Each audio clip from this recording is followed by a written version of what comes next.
में सिर्फ 75 डेज बाकी है। ऐसी कौन सी तुम ऐसी स्ट्रैटेजी बना लोगे जिसकी वजह से तुम इन आने वाले 75 डेज के बाद सारी जिंदगी के लिए अपने नाम के आगे डॉक्टर का टैग लगा पाओगे या नहीं? कम से कम 90 to 100 क्वेश्चन तो तुम्हें हर दिन हर चैप्टर्स के करने हैं। बायो में हर चैप्टर से कम 100 क्वेश्चन तुम्हें हर दिन करने हैं। अब से लेकर के हर दिन मैं तुम्हें कम्युनिटी पोस्ट पे गोल दूंगी कि तुम्हें हर दिन कौन कौन से टॉपिक्स करने हैं, कौन कौन से चैप्टर्स को बहुत ही अच्छे से कंप्लीट कर लेना है और तुम्हें उस चीज को उसी दिन कंप्लीट करना ही होगा। जो अब तुम खुद सोचो, नीट 2024 में सिर्फ 75 डेज बाकी है और इस आने वाले 75 डेज में तुम ऐसा क्या क्या कर सकते हो, तुम ऐसी कौन कौन सी चीजें कर लोगे, ऐसी कौन सी तुम ऐसी स्ट्रैटेजी बना लोगे जिसकी वजह से तुम इन आने वाले 75 डेज के बाद सारी जिंदगी के लिए अपने नाम के आगे डॉक्टर का टैग लगा पाओगे या नहीं? देखो, एक बात की तो गारंटी है, अगर तुम ये फेब में जो 13-14 दिन बच रहे हैं, फेब, मार्च और अप्रैल को अच्छे से कम भी 14 घंटा दिन में हर रोज इतना टाइम निकाल के पढ़ लोगे तो तुम्हारा सिलेक्शन हो या ना हो, तुम बहुत कुछ सीख के ही जाओगे। और अगर तुम हर दिन 14 घंटा अपना टाइम निकाल के पढ़ लोगे तो सिलेक्शन तो तुम्हारा होगा। बस उसके लिए तुम्हें वो डेडिकेशन के साथ हर दिन, हर इस बचे हुए 75 डेज को अच्छे से यूटिलाइज करना है। हर दिन 14-15 घंटा निकाल के तुम्हें पढ़ने ही पढ़ने हैं। और अगर तुम इस टाइम को बहुत ही अच्छे से यूटिलाइज कर लोगे तो फिर तुम्हारा सिलेक्शन नीट 2024 में कोई नहीं रोक सकता। और अगर तुम्हारा सिलेक्शन नहीं भी हुआ तो तुम बहुत कुछ सीख के जाओगे यहाँ से।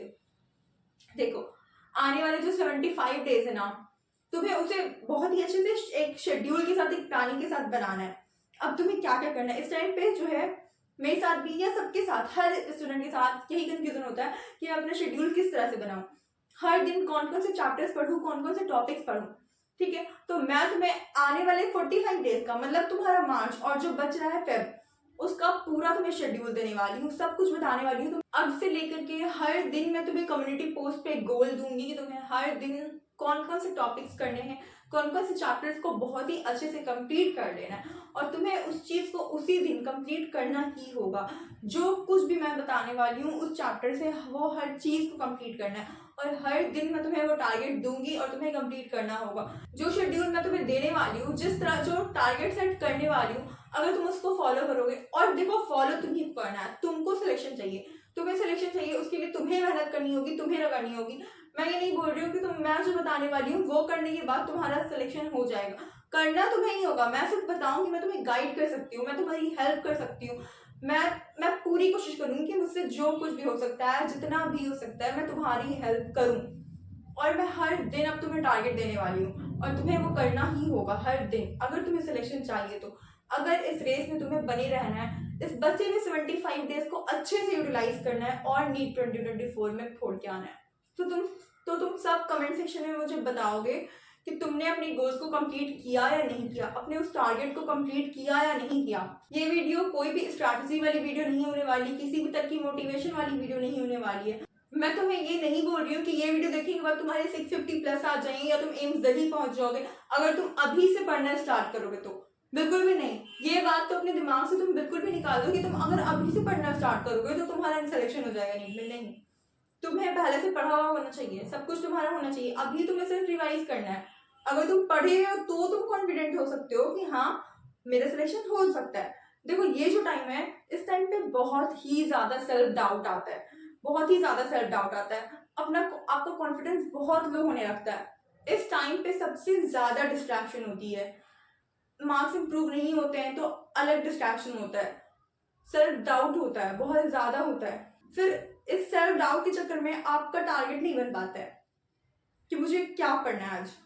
और इतने सारे चैप्टर्स होने की वजह से इंसान बहुत ही ज्यादा कंफ्यूज हो जाता है कि मैं पहले कौन से चैप्टर से स्टार्ट करूं, मैं पहले किस चैप्टर को पढूं, अपने इजी टॉपिक को पढूं, हार्ड टॉपिक को पढूं, मैं किसको पढूं। तो पूरी अप्रोच किस तरह से तुम्हें इन 45 डेज को यूटिलाइज करना है और उसके बाद जो तुम्हारा अप्रैल का 1 मंथ बचेगा उसे भी किस तरह से करना है, मैं तुम्हें वो भी बताऊंगी। लेकिन अभी जो तुम्हारा फेब बच रहा है और जो तुम्हारा मार्च आने वाला है, इन 45 डेज में तुम्हें किस तरह से कम एक बार अपने सिलेबस को कंप्लीट करना है। उसके बाद अप्रैल में भी तुम्हें एक बार अपने सिलेबस को कंप्लीट करना होगा। कम से कम अभी तुम्हें 2 रिवीजन तो हर चैप्टर की बहुत ही अच्छे से थॉरोली देनी होगी। और अगर तुम इतना कर लोगे तो फिर तुम्हारे लिए वो सफिशिएंट है। फिर तुम्हें खुद पे बहुत कॉन्फिडेंस आ जाएगा कि तुमने कर लिया। और मैं हर दिन टारगेट देने वाली हूँ तुम लोग को, और मैं हर दिन तुम्हें क्वेश्चंस भी दूंगी कि तुम्हें क्वेश्चंस इस तरह से करने हैं। ये करने के बाद तुम्हें खुद पे कॉन्फिडेंस तो आ ही जाएगा। और देखो, सिलेक्शन सिर्फ सोचने वाले का नहीं होता है कि अगर तुम सिर्फ सोच रहे हो सिलेक्शन के बारे में, तो सोचने से सिलेक्शन नहीं होता है।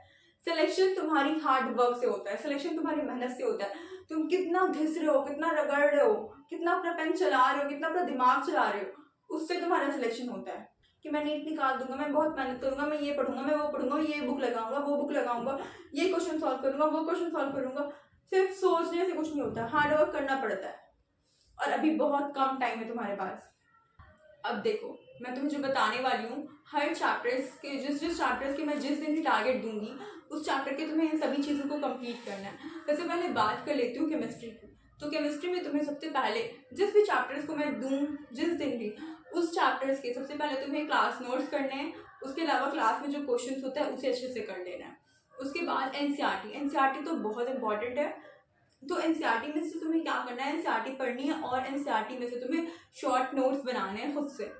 ये जो तुम अभी शॉर्ट नोट्स बना लोगे तो लास्ट टाइम में उसे रिवीजन करने के लिए तुम्हें बहुत ही ईजी होगा वो, बहुत ही ईजी होगा वो। तुम अगर किसी चैप्टर में 2 घंटा 1 घंटे देते हो, 15 मिनट आधा घंटे में तुम उस चैप्टर के अपने शॉर्ट नोट बनाए हुए शॉर्ट नोट से कंप्लीट कर लोगे, जिससे तुम्हारा क्विक रिवीजन हो जाएगा और सारी की सारी चीज़ें तुम कवर कर लोगे।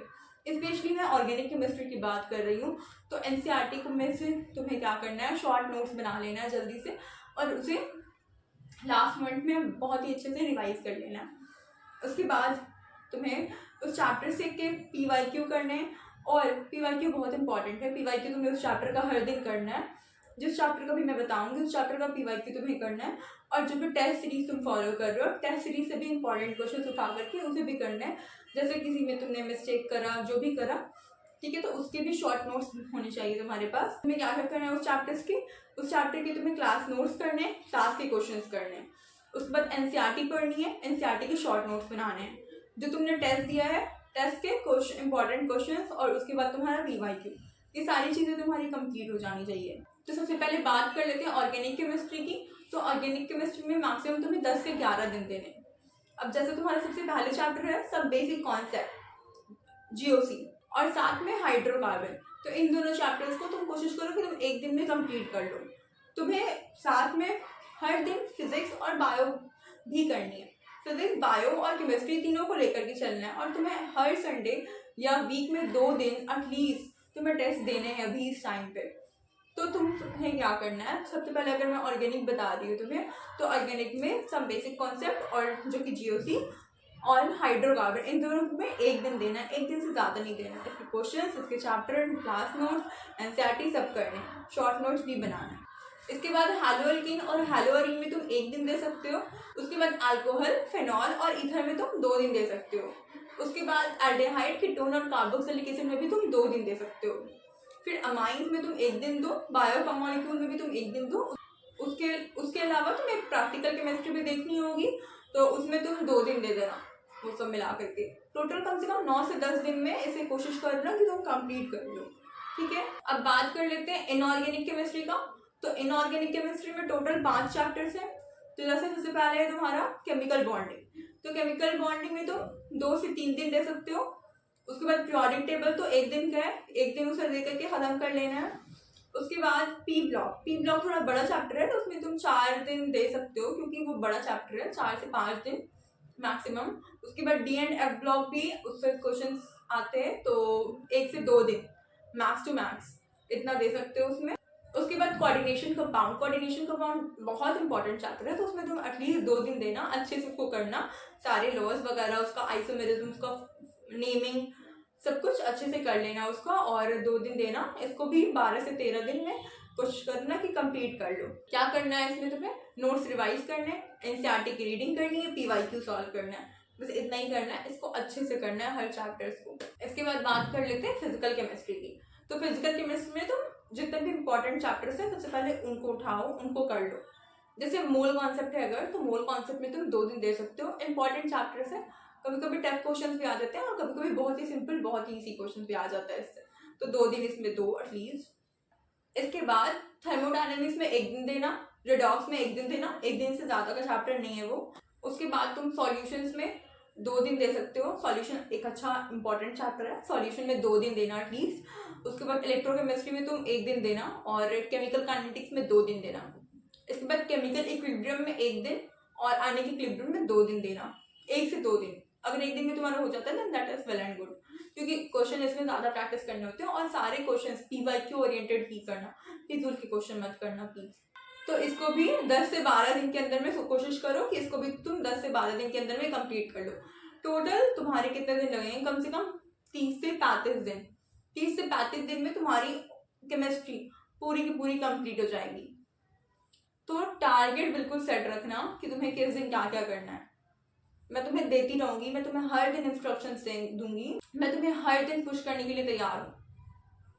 ये लास्ट टाइम है, इस टाइम पे पुश की बहुत ज़रूरत होती है, इस टाइम पे एक अच्छे मेंटर की बहुत ज़रूरत होती है, इस टाइम पे एक अच्छे शेड्यूल की बहुत ज़रूरत होती है, इस टाइम पे एक अच्छे टारगेट की बहुत ज़रूरत होती है, इस टाइम पे एक अच्छे प्लानिंग की बहुत ज़रूरत होती है।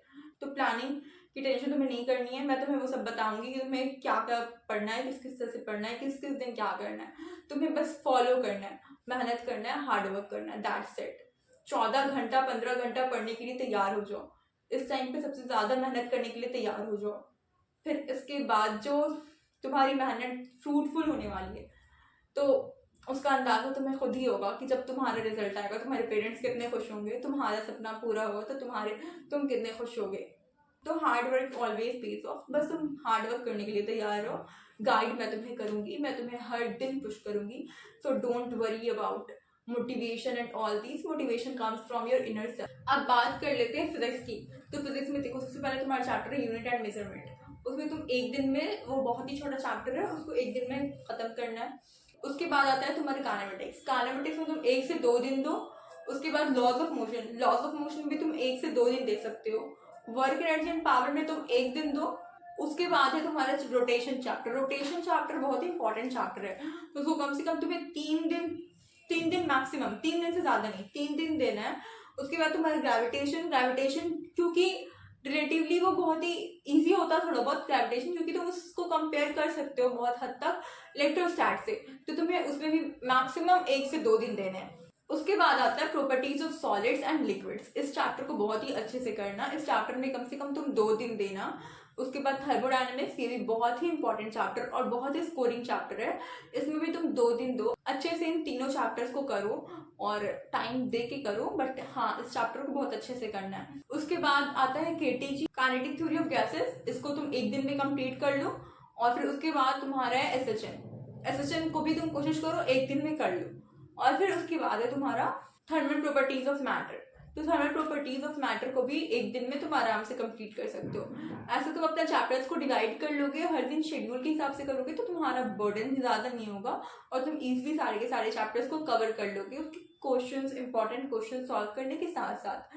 अब आते हैं फिजिक्स के 12th के टॉपिक पे। तो सबसे पहले है तुम्हारा इलेक्ट्रोस्टैट्स। इलेक्ट्रोस्टैट्स में क्योंकि मैंने बताया ग्रेविटेशन से तुम कंपेयर कर सकते हो काफ़ी हद तक चीज़ों को, बहुत सारे फॉर्मूलाज को कंपेयर कर सकते हो, तो तुम्हें इलेक्ट्रोस्टैट्स में भी 1 दिन देने। लेकिन तुम्हें इलेक्ट्रोस्टैट्स में काफ़ी क्वेश्चन प्रैक्टिस करने होते हैं, तो तुम इलेक्ट्रोस्टैट्स में 2 दिन दो या मैक्सिमम 2 से 3 दिन दो, आराम से लेके टाइम ले करके थोड़ा, ठीक है। इसके बाद करंट इलेक्ट्रिसिटी तो बहुत इंपॉर्टेंट चैप्टर है, मुझे वो बहुत इंपॉर्टेंट चैप्टर लगता था क्योंकि उसका वेटेज भी ज़्यादा रहता है, तो उस चैप्टर को तुम 3 दिन कम से कम टाइम दो। उसके बाद आता है magnetic effect and its current, और फिर उसके बाद है मैग्नेटिज्म। तो इन दोनों चैप्टर को तुम 2 दिन में कंप्लीट कर लो। इसके बाद है तुम्हारा AMI, इलेक्ट्रोमैग्नेटिक इंडक्शन। इसको तुम 1 दिन में कंप्लीट कर सकते हो, 1 से 2 दिन लगाओ इसमें, ठीक है, इसमें 2 दिन लगाओ। उसके बाद अल्टरनेटिंग करंट को तुम 1 दिन में कंप्लीट कर लेना हर हाल में। अल्टरनेटिंग करंट बहुत ही ईजी चैप्टर है और उसको 1 दिन में कर लेना, और EMI को कम से कम 2 दिन देना। इसके बाद आता है तुम्हारा रे ऑप्टिक्स।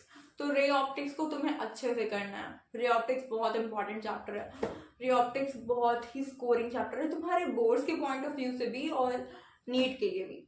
तो रे ऑप्टिक्स में कम से कम तुम्हें 2 दिन देने हैं। इसके बाद वेव ऑप्टिक्स थोड़ा इजी चैप्टर है, इसमें तुम्हें 1 दिन देना है। इसके बाद आता है तुम्हारा मॉडर्न फिजिक्स। मॉडर्न फिजिक्स तो बहुत ही क्वेश्चन, इससे बहुत क्वेश्चन आते हैं मॉडर्न फिजिक्स से, और बहुत इंपॉर्टेंट है और रिलेटिवली ये इजी भी लगता है मॉडर्न फिजिक्स। तो मॉडर्न फिजिक्स में तुम्हें सबसे पहले है तुम्हारा फोटो इलेक्ट्रिक इफेक्ट। तो हर तरह के क्वेश्चन तुम्हें प्रैक्टिस करने हैं, जो जहाँ जहाँ पे भी तुमने टेस्ट में भी मिस्टेक किया उन सबको तुम्हें करना है। तो फोटो इलेक्ट्रिक इफेक्ट में तुम 2 दिन देना। उसके बाद है तुम्हारा एटम्स एंड न्यूक्लियाई। तो एटम्स एंड न्यूक्लियाई में 1 दिन देना। उसके बाद है सेमी कंडक्टर। सेमी कंडक्टर क्योंकि बहुत इंपॉर्टेंट चैप्टर है तो उसको तुम 2 से 3 दिन दे सकते हो। सेमी कंडक्टर को मैं बोलूँगी अच्छे से कर लेना, ठीक है। जितने भी तरह के सेल्स होते हैं उसमें उन सबको अच्छे से करना। फिर उसके जो ग्राफ होते हैं उसे अच्छे से करना है, ठीक है। करंट वोल्टेज का ग्राफ होता है ना, वो सब अच्छे से करना है। सोलर सेल्स का क्या होगा, उसके बाद जेनर डायोड का क्या होगा, ठीक है। इन सबको तुम्हें अच्छे से करना है। तो फिजिक्स को टोटल तुम्हें 42 to 45 डेज में कंप्लीट कर लेना है। तो इस तरह से तुम्हें फिजिक्स को अपने अच्छे से प्रैक्टिस करनी है, और जब तुम इतना कर लोगे तो तुम्हारा कॉन्फिडेंस बूस्ट अप हो जाएगा। तो इस तरह से करना है तुम्हें। उसके बाद अब बात कर लेते हैं हम लोग बायोलॉजी की, कि बायोलॉजी में तुम्हें क्या क्या करना है और चैप्टर्स को किस तरह से तुम्हें किस दिन कौन से चैप्टर्स को पढ़ना है और किस चैप्टर में तुम्हें कितना टाइम देना है। देखो बायोलॉजी में तुम्हें क्या करना है, बायोलॉजी में तुम्हें हर दिन कम से कम 2 चैप्टर्स को करने ही करने हैं। 2 चैप्टर एवरी डे। याद रखो इस बात को, कुछ करो ना करो, बायो में हर दिन 2 चैप्टर करना है तुम्हें। और कैसे करना है, तुम्हें अपने एनसीईआरटी पढ़नी है, अपना नोट्स पढ़ना है, ठीक है।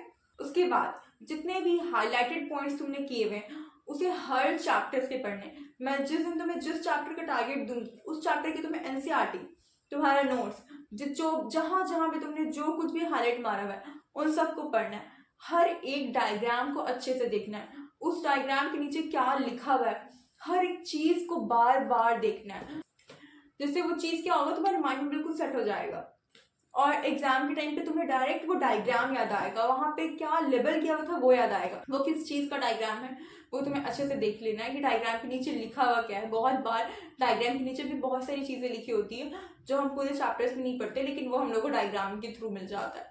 तो डायग्राम के नीचे क्या लिखा है वो भी अच्छे से देखना है, सारे के सारे हाईलाइटेड लाइन्स को देखना है। उसके बाद तुम्हें पीवाईक्यू करना है उस चैप्टर्स के।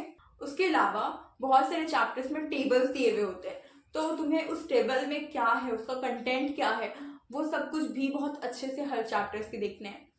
हर चैप्टर्स के बहुत ही अच्छे से टेबल्स देखना है, कंटेंट देखना है, क्या बता रहे हैं इस टेबल में, बिल्कुल अच्छे से याद हो जाना चाहिए। तुम्हें असर्शन रीजन वाले क्वेश्चन भी प्रैक्टिस करने हैं, तो तुम पीवाईक्यू उठाना, और अभी रिसेंट में बहुत सारे असर्शन रीजन वाले क्वेश्चन आए हैं उसे प्रैक्टिस करना। और तुम्हें हर दिन कम से कम 90 to 100 क्वेश्चन तो तुम्हें हर दिन हर चैप्टर्स के करने हैं। बायो में हर चैप्टर से कम 100 क्वेश्चन तुम्हें हर दिन करने हैं, ठीक है। अब बहुत सारे टॉपिक्स जो है, बहुत सारे चैप्टर्स जो है रिमूव कर दिए गए, अब और बहुत सारी चीजें ऐड भी कर दी गई है। तो मैं तुम्हें वो सब भी बता देती हूँ कि देखो कौन कौन से चैप्टर्स हैं जो कि हट चुके हैं, रिमूव हो चुके हैं। अभी तुम्हें वो सब चैप्टर्स, वो सब टॉपिक्स नहीं करना है, और तुम्हारे कौन कौन से टॉपिक्स ऐड हो चुके हैं वो सब भी मैं तुम्हें बता दे रही हूँ कि कौन कौन से टॉपिक्स तुम्हारे ऐड हो चुके हैं, वो सब तुम्हें अच्छे से कर लेना है। जैसे फैमिलीज में तुम्हारे कुछ कुछ फैमिली ऐड हुई है, जैसे कि मार्वेसी हो गया, क्रूसिफेसी हो गया, ये सब तुम्हारा ऐड हुआ है तो तुम्हें वो सब भी करना है। उसके अलावा तुम्हारा फ्रॉग ऐड हुआ है इंसेक्ट में, तो तुम्हें उसे भी कर लेना है। कीप इट वेरी क्लियर कि तुम्हें किस चैप्टर को कितना दिन देना है। अननेसेसरी किसी भी चैप्टर में फिजूल एक्स्ट्रा टाइम नहीं बर्बाद करना है, ठीक है। समझ रहे हो मेरी बात। अब देखो लिविंग वर्ल्ड बायोलॉजिकल क्लासिफिकेशन को 1 दिन में कंप्लीट कर लेना है। उसके बाद प्लांट किंगडम को 1 दिन देना है, एनिमल किंगडम को 1 दिन देना है। देखो बायो में तुम्हारे ज़्यादातर चैप्टर्स ना 1 ही दिन में करने वाले हैं, किसी भी चैप्टर को तुम्हें बहुत ज़्यादा टाइम देने की जरूरत नहीं है, बस हाँ उसके क्वेश्चंस को ज़्यादा से ज़्यादा प्रैक्टिस करना है। तो जैसे तुम्हारा उसके बाद होता है मॉर्फोलॉजी इन फ्लावरिंग प्लांट, इसको भी तुम्हें 1 ही दिन देना है। इसके बाद एनिमल टिश्यू, इसको भी तुम्हें 1 ही दिन देना है। फिर है सेल से ज़्यादा क्वेश्चन आते हैं तो तुम्हें 1 से 2 दिन उसे दे सकते हो। और उसके बाद है बायोमॉलिक्यूल, तो बायोमॉलिक्यूल को भी तुम्हें एक ही दिन देना है। उसके बाद cell cycle and cell division, उसको भी तुम्हें एक ही दिन देना है। ज़्यादातर कोशिश करो कि एक दिन में तुम 2 चैप्टर हर दिन करो। तो बायो में तुम्हें ज़्यादा टाइम नहीं देना, अपने हर चैप्टर्स को ज़्यादा दिन नहीं देना है, एक दिन में 2 चैप्टर्स कर लेने। और जैसे रिस्पायरेशन इन फ्लाइंग प्लांट थोड़ा इंपॉर्टेंट चैप्टर है, तो उससे ज़्यादा क्वेश्चन सॉल्व करना, क्योंकि उससे ज़्यादा क्वेश्चंस आते हैं। उसके बाद बायोटेक से काफ़ी क्वेश्चंस आते हैं, तो बायोटेक को करना है, तो बायोटेक को करना अच्छे से। उसके बाद ह्यूमन रिप्रोडक्शन से भी काफ़ी क्वेश्चंस आते हैं, ह्यूमन हेल्थ से, मॉलिक्यूलर बेसिस ऑफ इनहेरिटेंस से, हेरिडिटी एंड वेरिएशन से, इन सब से काफ़ी क्वेश्चंस आते हैं। तो इन सब चैप्टर्स को तुम्हें बहुत अच्छे से करना है, और ये सब चैप्टर तुम अच्छे से किए ही होगे, क्योंकि ऑफकोर्स ये 12th के चैप्टर्स है, तो इस पर बच्चे ज़्यादा ध्यान देते हैं। तो इन सब चैप्टर्स को तुम्हें बहुत ही अच्छे से कर लेना है, ठीक है। तो बस तुम्हें ऐसे ही करना है, बहुत ही ज़्यादा चैप्टर्स नहीं है, बहुत ही टेंशन नहीं लेना है, स्ट्रेस नहीं लेना है कि कैसे होगा क्या होगा, बस हो जाएगा आराम आराम से, काम माइंड से काम लेना है। और बहुत ही कामली तुम्हें हर दिन कंसिस्टेंसी के साथ 14-15 घंटे पढ़ने हैं। बस अपना अभी सबसे ज़्यादा एफर्ट लगा देना है, क्योंकि यही है टाइम बस तुम्हारे पास। अभी 2-3 महीना तुम पढ़ लोगे तो तुम कहाँ से कहाँ पहुँच जाओगे। तो अपने ड्रीम को अगर पूरा करना है तो ये 2-3 महीना कोई मायने नहीं रखते। तुम अगर अभी 2-3 महीना अपनी चीज़ों को छोड़ दोगे, थोड़ा सेक्रीफाइस कर लोगे, तो कोई फर्क नहीं पड़ेगा, तुम्हारे इसमें कोई कमी नहीं होगी। लेकिन अगर तुम सेक्रीफाइस नहीं करोगे, मेहनत नहीं करोगे, तो जो तुम चाहते हो, जो तुम्हारा एम है, जो तुम्हारा गोल है, तुम वहाँ तक नहीं पहुँच पाओगे। ऑफकोर्स यही टाइम है यार, अब तुम खुद इतने समझदार हो गए, तुम्हें क्या करना है। लेकिन हाँ, मैं एक बात बोलूँगी, जब भी डीमोटिवेशन हो, जब भी तुम्हें लगे कि बस अब नहीं हो रहा है, तो अपने पेरेंट्स को देख लिया करो कि वो तुम्हारे लिए कितना मेहनत करते हैं, कितना उम्मीद करते हैं तुमसे, कितनी एक्सपेक्टेशन है उनको तुमसे। और बस ऊपर वाले पे भरोसा रखो, अल्लाह ताला पे भरोसा रखो कि वो तुम्हारी मेहनत देख रहे हैं, कि तुम कितनी मेहनत कर रहे हो। वो देख रहे हैं कि तुम अपना टाइम वेस्ट नहीं करके तुम सिर्फ पढ़ रहे हो और पढ़ाई पे अपने ध्यान दे रहे हो, कुछ करना चाह रहे हो, कहीं पे पहुंचना चाह रहे हो, तो अल्लाह ताला ये सब देख रहे हैं। तो बस ऊपर वाले पे भरोसा रखो कि वो तुम्हारी मेहनत को वेस्ट नहीं जाने देंगे, कहीं ना कहीं तुम्हें पहुंचा ही देंगे। सो डीमोटिवेट नहीं होना है, ना उम्मीद नहीं होना है।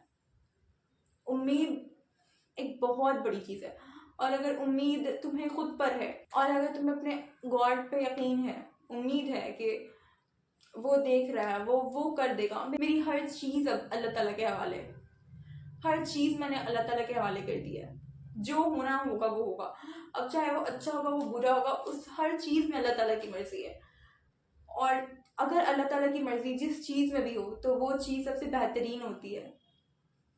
तो बस इस चीज़ पे भरोसा रखो कि जो कुछ भी होगा वो अल्लाह ताला की मर्जी से ही होगा, और अल्लाह सुब्हान ताला की जो मर्जी होती है वो सबसे बेहतरीन होती है। तो बस यही सोच के नाउम्मीद नहीं होना है, मेहनत करना है, कि तुम मेहनत करोगे तभी तुम्हें फल मिलेगा उसका। और मेहनत के साथ साथ मैं तुम्हें बोलूँगी कि दुआ भी क्या करो। दुआ एक बहुत बड़ी चीज़ होती है, और दुआ एक बहुत बड़ी ताकत होती है। अगर तुम्हें कोई चीज़ चाहिए और वो चीज़ तुम्हें दिलो जान से चाहिए, और अगर तुमने उसके लिए दुआ ही नहीं मांगी, तो तुम्हें क्या ही वो चीज़ चाहिए, इसका मतलब तुम्हें वो चीज़ नहीं चाहिए। तो अगर तुम्हें कुछ चाहिए तो तुम उसके लिए दुआ क्या करो।